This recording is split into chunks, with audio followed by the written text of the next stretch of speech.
একজন কৃষক একজন ছাগলের রাখালকে আরব দেশে জিজ্ঞেস করা হয়েছিল, আল্লাহ যে আছে এর কোনো প্রমাণ তুমি কি দিতে পারবা? তুমি কি প্রথমে বলো আল্লাহ আছে, তুমি কি বিশ্বাস করো? অবশ্যই করি। আল্লাহ আছে এর কোনো প্রমাণ আছে তোমার কাছে? কোনো প্রমাণ নাই, তবে আমি বুঝি আল্লাহ আছে। বলে কেমনে? যে আমি তো ছাগলের রাখাল, আমি তো লেখাপড়া করিনি, আমি দার্শনিকও না বিজ্ঞানীও না কিছু না, ছাগল পালি। আমি চিন্তা করি ছাগলে খায় ঘাস আর পায়খানা করে কতগুলো ক্যাপসুলের মতো ট্যাবলেট, আল্লাহ যদি না থাকবে এগুলো হয় কেমনে? ওর মাথা যেমন ও বুঝছেও তেমন। কথা বুঝতে পেরেছেন? ছাগলের রাখাল ছাগলের পায়খানা দেখা ওর মনেও চিন্তা আসে, নিশ্চয়ই কেউ পরিকল্পনা করে এরকম করে। কিন্তু ইউনিভার্সিটিতে কিছু সংখ্যক শিক্ষক আছেন জনগণের 12 কোটি মুসলমানের পয়সা দিয়া বেতন খায় আর বলে আল্লাহ নাই। একজন তো এই কথা কয়ে মরেই গেছে। মরার সময় বেচারা বুঝতে পারছে যে কবরে গেলে দশাটা কি হবে, সেই জন্য কবরে যাব না। বলে দিল আমার দাফন করবে না, কাফন দিবা না, জানাজা দিবা না, এমনি নিয়া ফেলাইতো।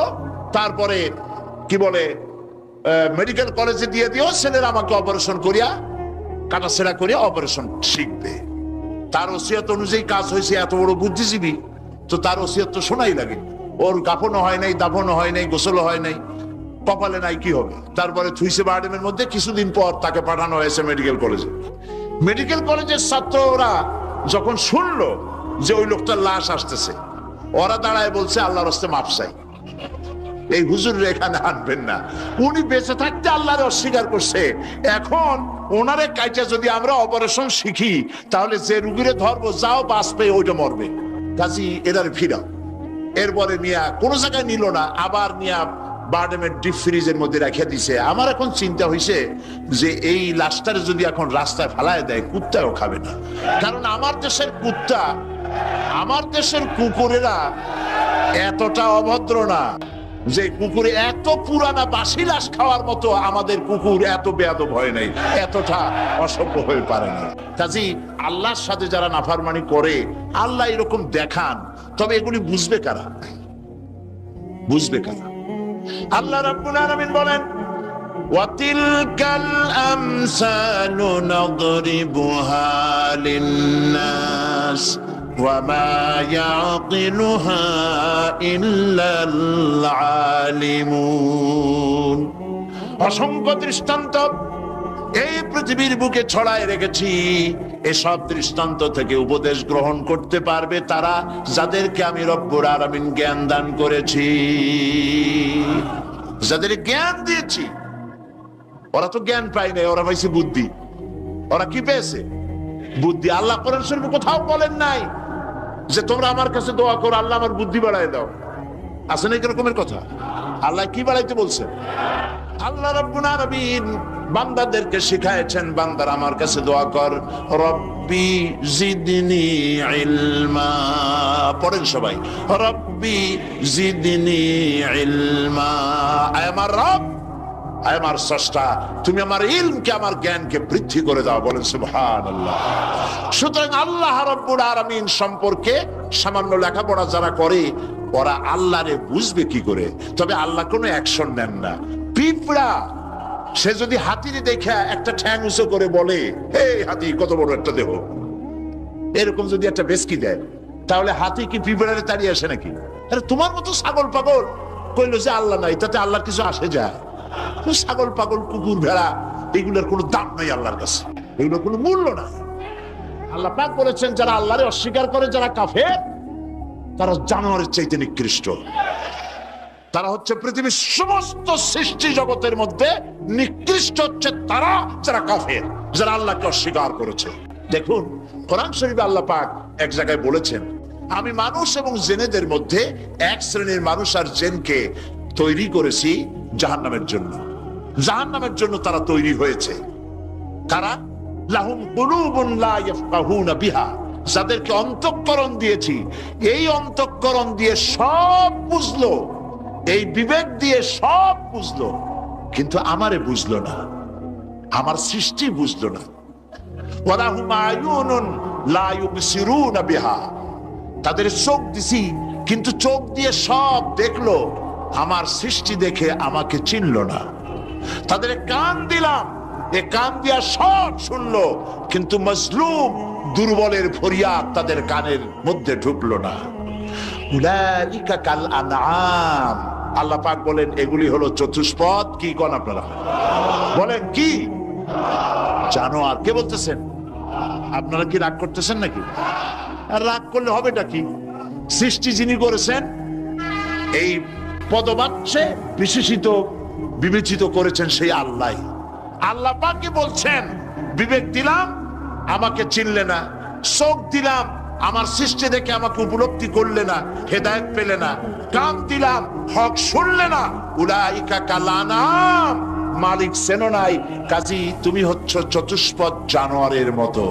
এ পর্যন্ত বললে না হয় হতো, কিন্তু আল্লাহ আর একটু আগায় গেলেন। আল্লাহ পাক সামনে গিয়ে বললেন বাল হোক আদাল, জানোয়ারের চাইতে নিকৃষ্ট।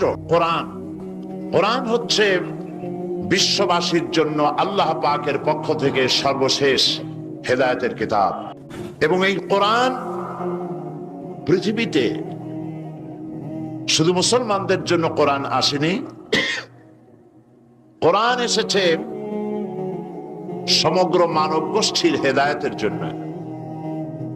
কি বলেন? কোরআন কি শুধু মুসলমানদের? কোরআন সম্পর্কে আল্লাহ পাক বলেছেন হুদাল লিন্নাস, হাদা বায়ানুন লিন্নাস। এটা গোটা বিশ্বের সমগ্র মানব গোষ্ঠীর জন্য আল্লাহ পাক কোরআন নাজিল করেছেন। কি জন্যে নাজিল করার কারণ হচ্ছে মানব গোষ্ঠী সহ সমস্ত সৃষ্টির স্রষ্টাকে, বলুন সবাই, সৃষ্টি মধ্যে শ্রেষ্ঠ সৃষ্টিকে মানুষ, সেই মানব গোষ্ঠী যেন আল্লাহ থেকে বিচ্ছিন্ন হয়ে না যায়। তারা কিভাবে পথ চলবে, কেমনে তারা এই দুনিয়ায় চলবে, কিভাবে আল্লাহকে পাবে, সেই জন্য আল্লাহ পাক যুগে যুগে পেগম্বর পাঠিয়েছেন, অসংখ্য নবীদেরকে পাঠিয়েছেন, এবং তাদের মাধ্যমে জাতিকে, বিশ্ববাসীকে আল্লাহর দিকে আকৃষ্ট করার জন্য আল্লাহ পাক কিতাব নাজিল করেছেন। রাসূলের কাছে এই কিতাব নাজিল করে আল্লাহ পাক বলেছেন আলিফ লাম রা কিতাবুন আনজালনাহু ইলাইকা, হে নবী আমি আপনার প্রতি একখানা কিতাব অবতীর্ণ করেছি এই জন্যে, লিতুখরিজান নাসা, যাতে করে আপনি মানব মণ্ডলীকে বের করে আনতে পারেন, মিনাজ জুলুমাতি ইলান নূর, আপনি যাতে করে মানব গোষ্ঠীকে অন্ধকার থেকে আলোর দিকে নিয়ে আসতে পারেন, সেই জন্যে আমি এই কিতাবকে অবতীর্ণ করেছি। গোটা বিশ্ববাসী ছিল অন্ধকারের মধ্যে, আর আল্লাহ ইসলাম দিলেন, ইসলামের নাম, ইসলাম হচ্ছে আলো, আর একখানা কিতাব দিলেন, সেই কিতাবের নাম হচ্ছে কোরআন শরীফ। কিতাবখানার নাম কি? কোরআন শরীফ। আপনারা লক্ষ্য করুন, রাসূল করিম সাল্লাল্লাহু আলাইহি সাল্লাম যখন পৃথিবীতে এসেছিলেন তখন সমাজের অবস্থা কেমন ছিল? খারাপ ছিল না ভালো ছিল? ভালো ছিল না খারাপ ছিল? অত্যন্ত খারাপ ছিল। এই খারাপ জাতিকে, এই ধ্বংস প্রায় জাতিকে রাসূল করিম সাল্লাল্লাহু আলাইহি সাল্লাম ভালো করতে পেরেছিলেন নাকি পারেন নাই? একটি কথা আপনারা মনে রাখুন, মানুষের জীবনে মায়ের পেট থেকে যখন পৃথিবীতে আসে তখন তার শৈশব কাল, তার থেকে আসে কৈশোর, কৈশোর থেকে এসে তারুণ্য, এরপরে আসে যৌবন, তারপরে আসে বার্ধক্য। একবার বার্ধক্য এসে গেলে আর কখনো যৌবনে ফিরে যাওয়া, আর যৌবন কালে এসে গেলে আর কখনো তারুণ্যে অথবা কৈশোরে ফিরে যাওয়া, কৈশোরে এলে পরে শৈশবে আর ফিরে যাওয়া, এটা শুধু মানুষের ব্যাপারে প্রযোজ্য। খুব লক্ষ্য করুন, এটা শুধুমাত্র মানুষের জন্য প্রযোজ্য, সৃষ্টির প্রাণী জগতের জন্য এটা প্রযোজ্য যে যৌবন থেকে বার্ধক্যে গেলে আর যৌবনে ফিরে যাওয়া যায় না। কিন্তু এই কথা একটা জাতির ব্যাপারে প্রযোজ্য নয়। একটা জাতি যখন অনৈতিকতার, চরিত্রহীনতার, ধ্বংসের প্রান্ত সীমায় এসে দাঁড়ায়, তখন ওই মরণ উন্মুখ, বিস্ফোরণ উন্মুখ মরে যাওয়া জাতিকে আবার তার যৌবনে ফিরিয়ে দেওয়া যায়। তার প্রমাণ রাসূল করিম সাল্লাল্লাহু আলাইহি ওয়াসাল্লাম মরা জাতিকে জিন্দা করে দিয়েছিলেন। সেই আরবের মরা জাতি জেনা, ব্যভিচার, হত্যা, ধর্ষণ, মিথ্যা ইত্যাদিতে ভরপুর ছিল যে সমাজ, এই সমাজটাকে রাসূল করিম সাল্লাল্লাহু আলাইহি ওয়াসাল্লাম অনৈতিকতার, চরিত্রহীনতায় ধ্বংসপ্রাপ্ত জাতিকে রাসূল করিম সাল্লাল্লাহু আলাইহি ওয়াসাল্লাম বিশ্বের শ্রেষ্ঠ জাতিতে পরিণত করতে পেরেছিলেন নাকি পারেন নাই? কি দিয়ে পেরেছিলেন বলুন তো এবার? এই কোরআন দিয়েই একটি জাতির বিরাট পরিবর্তন আনয়ন করেছিলেন মুহাম্মদ রাসূলুল্লাহ সাল্লাল্লাহু আলাইহি ওয়াসাল্লাম। দেখুন, স্কুল, কলেজ, ইউনিভার্সিটি, মাদ্রাসাগুলিতে পরীক্ষা হয়, লেখাপড়া হয় এবং প্রত্যেকটি ক্লাসে অনেকগুলি সাবজেক্ট থাকে, সিলেবাসের অনেক বই থাকে। এই অনেকগুলি বই, সাবজেক্ট ইত্যাদির উপরে পরীক্ষা দিয়ে আমরা কি পাই? প্রোডাকশন কি হয়? চরিত্রহীন, দুশ্চরিত্র, বেনামাজি, হত্যা, ধর্ষণ, চুরি, ডাকাতি ইত্যাদি বৃদ্ধিপ্রাপ্ত হচ্ছে সারা বিশ্বব্যাপী, ঠিক কিনা? এবার দৃশ্যের অপর পৃষ্ঠ দেখুন। রাসূল করিম সাল্লাল্লাহু আলাইহি ওয়াসাল্লামের কাছে একটা বিশ্ববিদ্যালয় ছিল। আজকে যেমন পৃথিবীতে অনেক বিশ্ববিদ্যালয় আছে, রাসূলের কাছেও একটা ইউনিভার্সিটি ছিল। সেই ইউনিভার্সিটির নাম হলো আল হেরা ইউনিভার্সিটি। এই আল হেরা ইউনিভার্সিটির চ্যান্সেলর ছিলেন আল্লাহ রাব্বুল আলামিন, আর এর ভাইস চ্যান্সেলর হলেন মুহাম্মদুর রাসূলুল্লাহ সাল্লাল্লাহু আলাইহি ওয়াসাল্লাম। এই বিশ্ববিদ্যালয়ে যে সব ছাত্ররা তৈরি হয়েছিলেন, সেই সব ছাত্রদেরকে আপনারা কি চেনেন? সেসব ছাত্রদের নাম শুনুন। এই বিশ্ববিদ্যালয় থেকে যে সব ছাত্ররা বেরোলেন, তারা হলেন আবু বকর, ওমর, ওসমান, আলী, আমর ইবনুল আস, আব্দুর রহমান বিন আউফ, আবু উবাইদা ইবনুল জাররাহ, জুবাইর ইবনুল আওয়াম, জারির ইবনে বাজালি, আবু মুসা আশআরী, আবু হুরায়রা, আবু জাফর গিফারি, আবু যার গিফারি রিদওয়ানুল্লাহ তাআলা আলাইহিম আজমাইন। এই সব ছাত্র ওই বিশ্ববিদ্যালয় থেকে তৈরি হয়েছিল। আজ যদি পৃথিবীর সমস্ত বিশ্ববিদ্যালয় একত্রিত হয়ে প্রচেষ্টা চালায়, হযরত ওমরের মতো একজন মানুষ বানাতে পারবে কি? তাহলে রাসূল করিম সাল্লাল্লাহু আলাইহি ওয়াসাল্লাম তার ওই বিশ্ববিদ্যালয়ের সিলেবাসে বই ছিল মাত্র 2খানা। রাসূলের বিশ্ববিদ্যালয় সিলেবাসের কিতাব ছিল কয়খান? একখানা হলো কোরআন শরীফ, আর একখানার নাম আপনারা বলুন। মাশাআল্লাহ, একখানা হলো কোরআন, আর একখানার নাম হাদিস। কোরআন আর হাদিস দিয়ে রাসূল করিম সাল্লাল্লাহু আলাইহি ওয়াসাল্লাম সিলেবাসের মাত্র 2খানা বই দিয়ে গোটা বিশ্বের মানব মণ্ডলীর বিরাট তাদের মস্তিষ্ক এবং চিন্তার জগতে আলোড়ন সৃষ্টি করেছিলেন। রাসূল যে সমাজ তৈরি করেছিলেন, ওই সমাজ পৃথিবীর মানুষের কাছে আর ফিরে আসে নাই। তবে হ্যাঁ, আসতে পারে, যেহেতু সিলেবাসের সে 2খানা কিতাব আজও আছে। না নাই? রাসূলুল্লাহ বলেছেন, খায়রুল কুরুনে কারনি, সর্বশ্রেষ্ঠ যুগ হচ্ছে আমার যুগ। সর্বশ্রেষ্ঠ যুগ কার? রাসূলের যুগ। কেউ যদি প্রশ্ন করে যে কোরআনের মূল টার্গেট কি, কি জিনিসের দাওয়াত মানুষের সামনে কোরআন পেশ করেছে, তাহলে বলতে হয় যে দাওয়াতটা দিয়েছে সর্বপ্রথম, সে দাওয়াতের নাম হচ্ছে ঈমান। তো আমি এখন যে জিস্ট সাংবাদিক ভাইদের জন্য বলতে চাই, সেটা হলো এই যে মুমিন ব্যক্তির নিকট ইসলামের সর্বপ্রথম দাবি হচ্ছে ঈমান। আর এই ঈমান আল্লাহ এবং তার রাসূলের পেশকৃত কতগুলি বিষয়ের প্রতি নিঃশর্ত বিশ্বাসের নাম হচ্ছে ঈমান। শুধু নামাজ, রোজা এবং উমরা পালনের মাধ্যমে ঈমানের দাবি পূরণ হয় না। জীবনের সকল দিক এবং বিভাগে আল্লাহ এবং রাসূলের পূর্ণাঙ্গ নিঃশর্ত আনুগত্যই ঈমানের দাবি। এর বিপরীত আচরণের নাম মুনাফিকি বা কুফরি। আমাদের দেশে দুর্ভাগ্যজনকভাবে,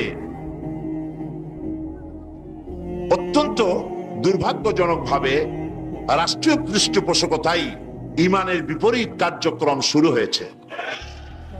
যেমন আগুনকে সম্মান প্রদর্শন করা, ভাস্কর্যের নামে যত্রতত্র মূর্তি নির্মাণ করা, মানুষের প্রতিকৃতি ছবি স্থাপন এবং তাতে মাল্যদান করে মাথা নিচু করে সম্মান প্রদর্শন করা, কপালে তিলক পরা, হিন্দুয়ানি কায়দায় বর্ষবরণ করা, বসন্ত মেলা, পৌষ মেলা, ভালোবাসা দিবসের নামে বেহায়াপনা, মঙ্গল প্রদীপ জ্বালানো ইত্যাদি বাঙালি সংস্কৃতির নামে যা কিছুই করা হচ্ছে তার অধিকাংশই দ্বীন এবং ঈমানের সাথে আদৌ সঙ্গতিপূর্ণ নয়। আমরা লক্ষ্য করেছি দেশে যেটা হচ্ছে সেটা হচ্ছে হজ এবং উমরার নামে আমাদের নেতৃবৃন্দ এবং সরকারের উচ্চ পর্যায়ের ব্যক্তিবর্গ হজ এবং উমরার নামে মক্কা মদিনা গমন করেন, কিন্তু দাদা বাবুদেরকে খুশি করার জন্য গয়া, কাশী বা শান্তিনিকেতন থেকে সংস্কৃতি আমদানি করেন। এটা আর যাই হোক, এর নাম মুসলমানই নয়, এর নাম হচ্ছে সুস্পষ্ট মুনাফিকি। এখন অবস্থা দৃষ্টে যা আমরা দেখতে পাচ্ছি তা হলো এই, ধর্মনিরপেক্ষতার নামে ইসলামের ইতিহাস, ঐতিহ্য, সংস্কৃতি চিরতরে মুছে ফেলার জন্য মারাত্মক ষড়যন্ত্র চলছে। আরেকটি বিষয় হলো দেশে জনগণের নিকট তাওহীদের ধারণা স্পষ্ট না থাকার কারণে শিরক আর বেদাত মারাত্মক আকার ধারণ করেছে।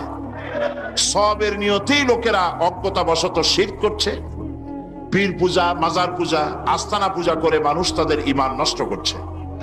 অন্যদিকে সাধারণ মানুষের অজ্ঞতার সুযোগ নিয়ে স্বার্থান্বেষী মতলববাজ কিছু লোক নিজেদেরকে অলি সম্রাট, সুফি সম্রাট, হুসনাক সম্রাট ইত্যাদি দাবি করে ইসলামের বিকৃত ব্যাখ্যা দিয়ে জনগণকে বিভ্রান্ত করছে। তাসাউফের মতো মহান এবং পবিত্র বিষয়টিকে ব্যবসার হাতিয়ার বানিয়ে ওরস শরীফ, গোসল শরীফ, নরস শরীফ, খসরস শরীফ এর নামে কুল্লু শরীফ করে মুসলমানদেরকে বিভ্রান্ত করছে। এমত অবস্থায় প্রত্যেক মুসলমান নরনারীকে ইসলামের সর্বপ্রধান এবং সর্বপ্রথম দাবি ঈমানকে কোরআন এবং হাদিসের আলোকে বুঝে নিতে হবে এবং এর দাবি পঙ্খু রূপে মুসলমানদের মেনে চলতে হবে। এই হলো আজকের বক্তৃতার সারাংশ আমি সাংবাদিক ভাইদের জন্য তুলে ধরলাম। কোরআনে কারীমের মূল দাওয়াত হচ্ছে ঈমান। সেই কথাটি কোরআনে কারীম থেকে আল্লাহ পাক বলছেন। আমরা চাই পৃথিবীতে শান্তি চাই আর আখিরাতে মুক্তি চাই। কয়টা জিনিস চাই আমরা? দুটি জিনিস। একটা চাই পৃথিবীতে শান্তি আর আখিরাতে মুক্তি। এই তিনটি জিনিস আমরা দাবি করি বা চাই।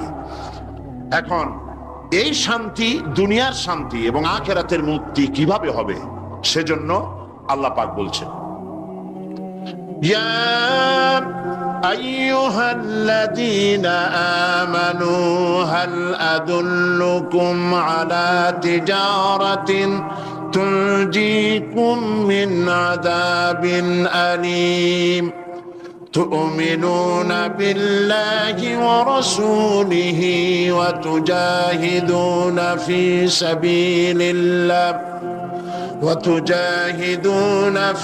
سبيل الله بأموالكم وأنفسكم ذلكم خير لكم إن كنتم تعلمون صدق الله العظيم। আল্লাহ পাক বলছেন সূরা আস-সাফ, হে বিশ্বাসীরা, তোমরা যারা ঈমান এনেছো শোনো, আমি কি তোমাদেরকে এমন একটা ব্যবসার কথা বলবো না যে ব্যবসায় তোমাদেরকে জাহান্নামের কঠিন পীড়াদায়ক শাস্তি থেকে রক্ষা করবে? এমন একটি ব্যবসার কথা আমি কি তোমাদেরকে বলবো না? তার মানে হচ্ছে অবশ্যই আমি তোমাদেরকে এরকম একটি ব্যবসার কথা বলবো। সুবহানাল্লাহ বলেন। কিভাবে চললে পরে জাহান্নাম থেকে মুক্তি পাওয়া যাবে সে কথাটি আল্লাহ পাক গোপন রাখেননি, ওপেন সিক্রেট। তিনি তো বান্দাদেরকে এজন্য সৃষ্টি করেন নাই যে বান্দাগুলি তিনি সব জাহান্নামে দিবেন। তিনি তৈরি করেছেন মানুষকে হেদায়েত যেন তারা পায়, সেই জন্য আল্লাহ পাক তাকে জ্ঞান দিয়েছেন, নবী দিয়েছেন, কিতাব দিয়েছেন। আল্লাহ পাক বলছেন আমি অবশ্যই এমন একটা ব্যবসার কথা তোমাদেরকে বলবো। সেই ব্যবসাটা কি? সেই ব্যবসাটা হচ্ছে, সেই ব্যবসার জন্য তিনটা পুঁজি লাগবে। কয়টা পুঁজি? একটা হচ্ছে ঈমান বিল্লাহ, আল্লাহর প্রতি ঈমান। আরেকটা হচ্ছে রাসূলের প্রতি ঈমান। আর একটা হচ্ছে আল্লাহ রাস্তায় জিহাদ করা, মাল দিয়ে আর জান দিয়ে। এই তিনটি জিনিস। ঈমান আনা ফরজ। ঈমান আনা কি? আল্লাহর প্রতি ঈমান আনা কি? রাসূলের প্রতি ঈমান আনা কি? এবং আল্লাহ রাসূলের আইন প্রতিষ্ঠার জন্য জিহাদ করা কি? তিনটি জিনিসকে আল্লাহ পাক ফরজ করে দিয়েছেন। কে ফরজ করেছেন? আসুন ধীরে ধীরে আমরা এই তিনটি বিষয় আলোচনা করি। ব্যবসার কথাটা আল্লাহ বললেন কেন? ব্যবসার কথাটা এই জন্য বলেছেন, এর মধ্যে দুটি কারণ আছে। একটা কারণ হলো এই যে মানুষেরা ব্যবসাটা বোঝে খুব ভালো, ব্যবসার দিকে মানুষের মনটা খুব আকৃষ্ট থাকে। অল্প কাজ করে যদি বেশি মুনাফা পাওয়া যায়, মিনিমাম লেবার ম্যাক্সিমাম প্রফিট, মানুষ দেখবেন লাফায় পড়বে সেই কাজের জন্য। মাওলানা এহতেশামুল হক থানভী রহমতুল্লাহ আলাইহি তার এক ওয়াজের মধ্যে বলেছেন, আমি শুনেছিলাম, তিনি বলেছেন কিয়ামতের দিন, এটা রূপক কথা, কোরআন হাদিস নয়। কিয়ামতের দিন এক ব্যক্তিকে উপস্থিত করা হবে, তাকে ফেরেশতারা জিজ্ঞেস করবে যে আল্লাহর বান্দা, তোমার তো নেক এবং পুণ্য, পুণ্য এবং পাপ, নেক এবং বদ দুটি জিনিসই সমান সমান। এখন বলো তুমি কোথায় যাবা? তুমি কি বেহেশতে যাবা না তুমি দোজখে যাবা? লোকটি বলছে, সেই লোকটি ছিল খুব বড় ব্যবসায়ী, সে বলছে ফেরেশতা ভাই, আমি দোজখও চিনি না বেহেশতও চিনি না, যেখানে গেলে আমার 2 পয়সা লাভ হবে সেইখানে আমি তোমায় আমারে পাঠাও। এর দ্বারা বোঝা যায় যে মানুষেরা ব্যবসার দিকে খুব বেশি আকৃষ্ট থাকে। যদি লস হয় দারুণ ভাবে মন খারাপ করে, একেবারে যায় যায় অবস্থা হয়ে যায়। এই জন্য ব্যবসার কথা আল্লাহ তুলে ধরলেন যাতে করে মানুষের মনটা ব্যবসার কথা শুনে আকৃষ্ট হয়। এ হলো এক। 2 নম্বরে, ব্যবসা করতে শুধুমাত্র পুঁজি লাগে না, আরো অনেক কিছু লাগে। শুধু পুঁজি হলে কি ব্যবসা হয়? যদি শুধু পুঁজিতে ব্যবসা হয় তাহলে আপনারা চেষ্টা করেন না, 10 লাখ টাকা নিয়ে নামেন, ব্যবসা সম্পর্কে কোনো জ্ঞান নাই, ব্যবসার কিছু জিনিসপত্র কিনে নিয়ে 10 লাখ টাকা বা 20 লাখ টাকার পুঁজি নিয়ে বসেন, 1 মাসও লাগবে না আপনার দোকানে লাল বাতি কয়েকটা জ্বলার জন্য, ঠিক কিনা? তাহলে ব্যবসা করার জন্য শুধু পুঁজি যথেষ্ট নয়, পুঁজির সাথে সাথে ব্যবসার জ্ঞান থাকতে হবে, ঠিক কিনা? অভিজ্ঞতা থাকতে হবে, জ্ঞান থাকতে হবে। এবং ব্যবসায় পুঁজি খাটাইয়া জ্ঞান নিয়ে বসে থাকলে হবে না, শ্রম দিতে হবে, লেবার দিতে হবে, রাত জাগতে হবে, চেষ্টা করতে হবে। দেশ বিদেশের ওই মালের, যে মালের ব্যবসা আপনি করেন তার দাম কোথায়, কেমন, কোথা থেকে কিনলে লাভ, আপনি এখানে বিক্রি করলে লাভ বেশি হবে, এই সব ব্যাপারে চিন্তা ভাবনা করতে হবে, শ্রম দিতে হবে, মেধা দিতে হবে, রাত জাগতে হবে, দৌড়দৌড়ি করতে হবে। এত কিছু করার পরে তারপরে ব্যবসা হওয়ার সম্ভাবনা আছে, তবে লসের সম্ভাবনাও উড়ায় দেওয়া যায় না। আল্লাহ পাক বলছেন আমার সাথে একটা ব্যবসা করো। এই ব্যবসাটা হলো ঈমানের ব্যবসা। এই ব্যবসাটা কিসের ব্যবসা? ঈমানের ব্যবসা। এই ব্যবসার জন্য, এই ব্যবসাটার উদ্দেশ্য কি? জাহান্নাম থেকে বাঁচা। বলেন ব্যবসার উদ্দেশ্য কি? জাহান্নাম থেকে বাঁচার জন্য একটা ব্যবসা আমার সাথে করো। সেই ব্যবসাটার পুঁজি হলো ঈমান। সেই ব্যবসার ক্যাপিটাল কি? ঈমান। সেই ঈমান লাগাইয়া বসে থাকলে হবে না, শুধু পড়লে হবে না লা ইলাহা ইল্লাল্লাহু মুহাম্মাদুর রাসূলুল্লাহ। জোরে পড়েন লা ইলাহা ইল্লাল্লাহ, লা ইলাহা ইল্লাল্লাহ, লা ইলাহা। অল্প দিবা, লা ইলাহা ইল্লাল্লাহু মুহাম্মাদুর রাসূলুল্লাহ। এই কলেমার পুঁজি খাটাইয়া বসে থাকলে হবে না, ঈমানের জন্য পুঁজি খাটাতে হবে। পুঁজি হলো জাহান্নাম থেকে বাঁচার জন্য, পুঁজি হলো ঈমান। সেই ঈমান খাটাইয়া কলেমা পড়ে বসে থাকলে হবে না, শ্রম দিতে হবে, চিন্তা করতে হবে, রাত জাগতে হবে। যার উপরে ঈমান এনেছেন তার উপরে ঈমান আনার কারণে যদি অত্যাচার আসে সহ্য করতে হবে, বরদাস্ত করতে হবে। এরকম নয় ঈমান এনেছি এই কথা বলবেন, আহাসিবান নাসু আইয়ুতরাকু আইয়াকুলু আমান্না ওয়া হুম লা ইফতানুন। আল্লাহ রাব্বুল আলামিন বলেছেন,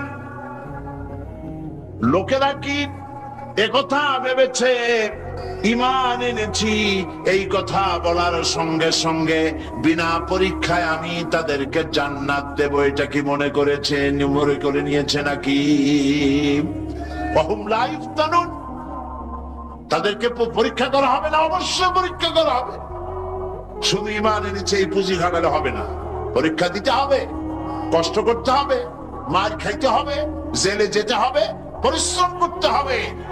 এই ময়দানই হচ্ছে উত্তপ্ত ময়দান। এই ময়দান কি ময়দান? এটা কুসুমাস্তীর্ণ নয়, এটা কণ্টকাকীর্ণ ময়দান। সুতরাং আল্লাহ পাক বলছেন পরীক্ষা দিতে হবে। এই ঈমান আনলে পরে ঈমানের পুঁজি খাটাইয়া, তুমি যেমন ব্যবসার পুঁজি দিয়া চুপ করে বসে থাকলে যেমন ব্যবসা হয় না, এখানেও ব্যবসা হবে না কলেমা পড়িয়া। শুধু কলেমা পড়তে হবে, বিশ্বাস করতে হবে, এটার জন্য কাজ করতে হবে, এবং কালেমা ভিত্তিক শাসন প্রতিষ্ঠার জন্য আন্দোলন করতে হবে, ময়দানে থাকতে হবে। আর এই কাজগুলি করলে পরে তখন আল্লাহ রাব্বুল আলামিন রাজি হবেন, খুশি হবেন, এর পূর্বে নয়। তবে দুনিয়ার ব্যবসা করতে গেলে সেই ব্যবসায় লাভও আছে, নোকসানও আছে। আল্লাহ রাব্বুল আলামিন বলেন, আমার সঙ্গে যে ব্যবসাটা করবে, ওই ব্যবসাটা হচ্ছে, আমার সাথে যে ব্যবসা করবে, এই ব্যবসায় নোকসানের কোন সম্ভাবনা নাই, কোন লস নাই। বাঁচলেও লাভ, জেলে গেলেও লাভ, ফাঁসির মঞ্চ চললেও লাভ, মরে গেলেও লাভ, মার খাইলেও লাভ।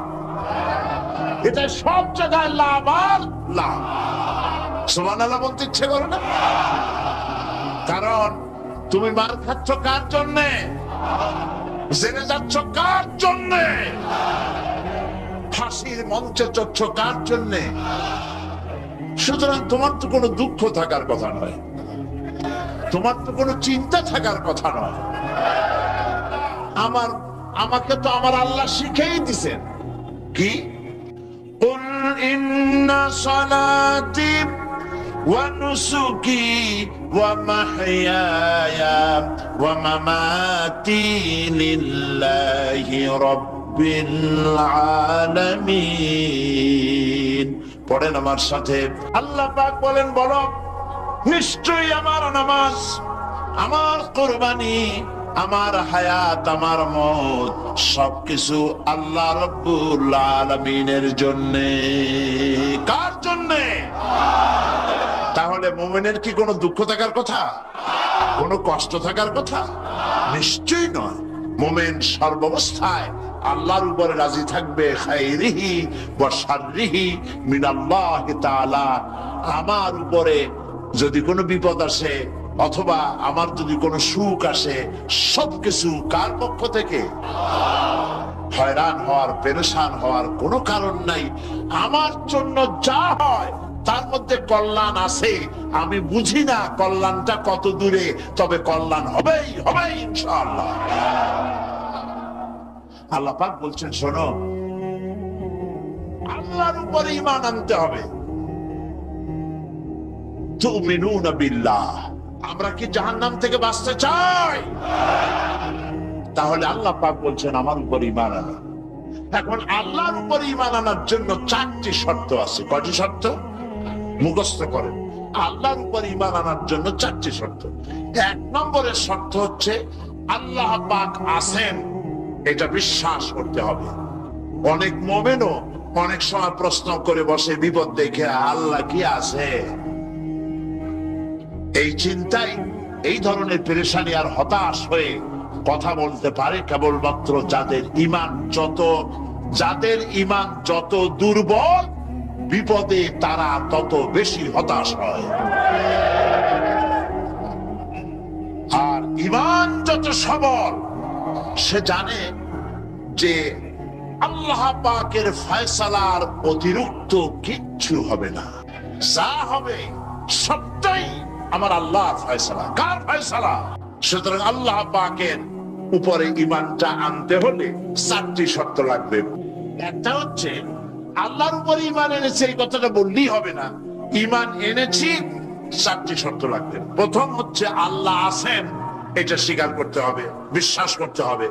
2 নম্বরে আল্লাহর গুণাবলী সহ আল্লাহকে বিশ্বাস করতে হবে। 3 নম্বরে আল্লাহর ক্ষমতাটাকে স্বীকার এবং বিশ্বাস করতে হবে। 4 নম্বরে আল্লাহ পাকের আদেশ এবং নিষেধ এর উপরে বিশ্বাস করতে হবে। আসলে একটা একটা করে আলোচনা করি। 1 নম্বরে আল্লাহ আছেন। আমার মনে হয় এই ব্যাপারে বক্তৃতা করার কোনো দরকার নাই, কারণ আল্লাহ নাই এই চিন্তা যারা করে তাদের এই মাহফিলে এসে বসার কোনো জরুরত নাই, ঠিক কিনা? তা আমি ধরে নিতে পারি যে যারা আসছেন, বসে আছেন, দাঁড়ায় আছেন, সব আল্লাহরে বিশ্বাস করে। সুবহানাল্লাহ। আল্লাহ ছিলেন, আছেন, থাকবেন। যারা বিশ্বাস করে না এগুলো পোড়া কপাল, ঠিক কিনা? এই পোড়া কপাল নেই। তবে আমি যদ্দূর লেখাপড়া করেছি, যদ্দূর আমি পড়াশোনা করেছি, তাতে আমি দেখেছি আল্লাহ সম্পর্কে সন্দেহ পোষণ কোন কৃষক করে না, কোন রিক্সাওয়ালা করে না, কোন কুলি মজুর করে না, কোন চিনেবাদাম বিক্রেতা করে না, কোন মাঝিরা, নৌকার মাঝিরা করে না, সাধারণ মানুষেরা করে না। আল্লাহর ব্যাপারে কোন সন্দেহ পোষণ করে না। সন্দেহ পোষণ করে কারা? বুদ্ধির ঠেলায় মাথায় চুললাই যাদের। ওই কয়েকটা পাতা ইংরেজি বই পড়ছে। আরে থামো, ওই আরে নাইছো না, থামো। তো কথা হচ্ছে যে ইউনিভার্সিটিতে কয়েকদিন ঘোরাফেরা করছে, শান্তিনিকেতন থেকে ফায়েজ ও বারাকাত লাভ করেছেন। এরপরে বলছে সব বুঝেছি।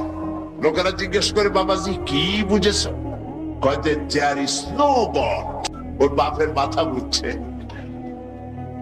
আল্লাহ বলতে কেউ নাই, লেখাপড়া করে এইটা বুঝছে। হায় রে কপাল পোড়া।